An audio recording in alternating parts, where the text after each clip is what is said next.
Misalnya memang kondisinya darurat dan membutuhkan itu untuk biar dia paling nggak selamat dulu gitu ya, mungkin terjadi mereka akan memberikan approval untuk itu seperti itu.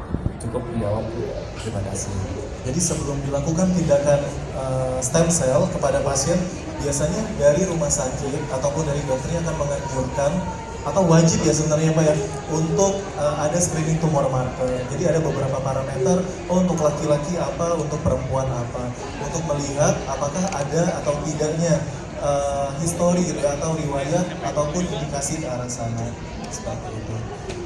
Baik, kita lanjutkan terlebih dahulu ya Bapak Ibu. Tadi Pak Hari sudah menjelaskan nih terkait dengan sekretom. Sebenarnya sekretom itu apa ya Pak? Dan apa sih bedanya antara stem cell dan juga sekretom? Baik. Jadi kalau kita bicara sekretom gitu ya, itu sudah tidak ada selnya lagi. Jadi ini bedanya. Jadi kalau kita ngomong stem cell itu sel terapi, kalau kita bicara sekretom itu cell free terapi. Jadi tidak ada selnya lagi. Nah, jadi bisa dibilang ya Pak, kalau stem cell itu sel hidup, kalau sekretom ini udah nggak ada nih sel hidupnya ya Pak. Oke, boleh Pak dilanjutkan. Oke, nah sebenarnya pertanyaannya adalah yang bekerja itu stem cell-nya atau sekretomnya, seperti itu kan. Nah ternyata dari hasil penelitian itu memang ya dua-duanya bisa bekerja. Jadi dari stem cell-nya itu adalah tadi teori cell replacement therapy gitu ya, dia bisa menggantikan sel yang rusak kalau sesuai dengan fate-nya. Kayak tadi MSC itu harus bisa menjadi adipocyte, chondrocyte, osteocyte, itu adalah memang benar-benar dia akhirnya akan berdiferensiasi menjadi sel-sel tersebut. Nah, seandainya ternyata indikasinya bukan ke arah situ, kemudian bagaimana cara MSC atau mesenchymal stem cell ini bekerja? Nah, dia bisa melalui beberapa jalur ini. Yang pertama imunomodulasi gitu ya.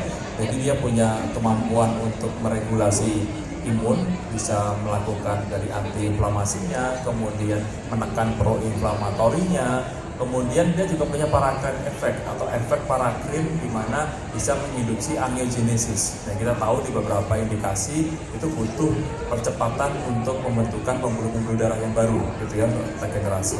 Kemudian paracrine effect yang lain misalkan terkait dengan sel diferensiasi, proliferasi. Kita juga tahu, kalau lagi tubuh rusak selnya itu butuh perbaikan, maka dia butuh regenerasi. Nah, disinilah dia akan bisa melakukan sinyal gitu ya, sinyalnya itu akan dikeluarkan oleh si stem cell ke sekretom, dan sekretomnya yang akan bekerja seperti itu. Dan yang paling penting adalah kalau kita bicara mesenchymal stem cell itu dia ada kemampuan homing, di mana ketika ada bagian tubuh kita yang sakitnya dalam artian adalah ada inflamasi, itu dia bisa mendeteksi. Jadi seperti penyakit-penyakitnya banyak yang sifatnya kronis. Nah, kronis itu pasti ada inflamasinya. Nah, itu yang akan membuat stem cell ini lari langsung ke daerah-daerah yang inflamasi. Itu namanya sifat homing.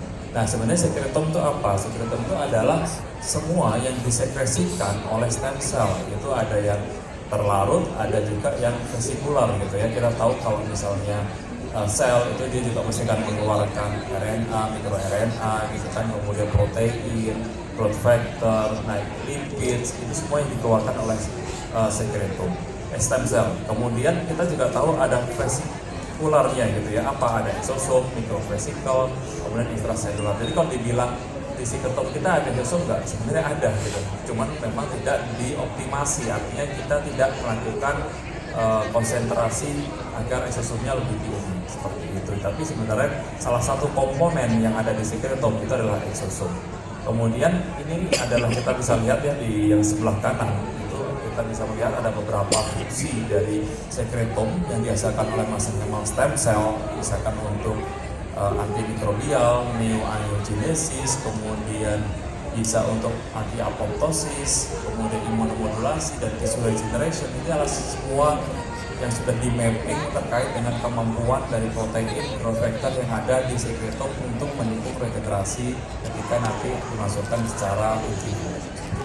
Berarti kandungan dari sekretom ini banyak sekali ya Pak ya, termasuk sebenarnya exosom. Mungkin Bapak Ibu sekarang di sini sering mendengar gitu ya, oh ada gen exosom gitu ya. Itu sebenarnya exosom itu sendiri sudah menjadi bagian dari si sekretom, termasuk tadi ada protein, ada growth factor dan lain-lain.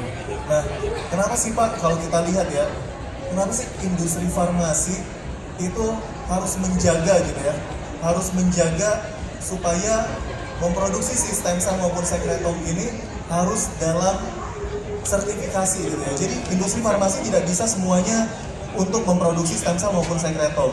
Jadi harus yang tersertifikasi CPOB. Jadi kenapa sih Pak? Baik, jadi yang pertama adalah bagaimana kita memastikan keamanan dan kualitas dari produknya.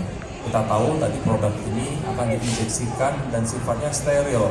Padahal ini kan sumbernya bisa jadi orang atau dari dirinya sendiri. Nah, oleh karena itu butuh suatu sistem yang memastikan bahwa produksinya ini taat dengan peraturan, taat dengan ketentuan-ketentuan yang sudah ada. Nah, inilah yang bisa menjamin safety dan quality-nya. Selain itu, karena kita tahu bahwa untuk produksi stem cell sekretom itu membutuhkan fasilitas yang luar biasa gitu ya, kemudian cost-nya juga pasti akan tinggi, makanya kita juga harus memastikan dari efikasinya, harus dia punya efek. Kalau misalnya kita sudah beli mahal, aman, tapi nggak ada efeknya buat apa?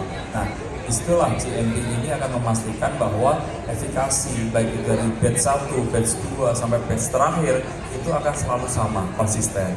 Nah, itulah fungsinya dari GMP. Dan yang terakhir adalah kita tahu bahwasanya untuk melakukan aplikasi ataupun penelitian berbasis pelayanan ini, maka kita harus bekerja sama dengan banyak stakeholder.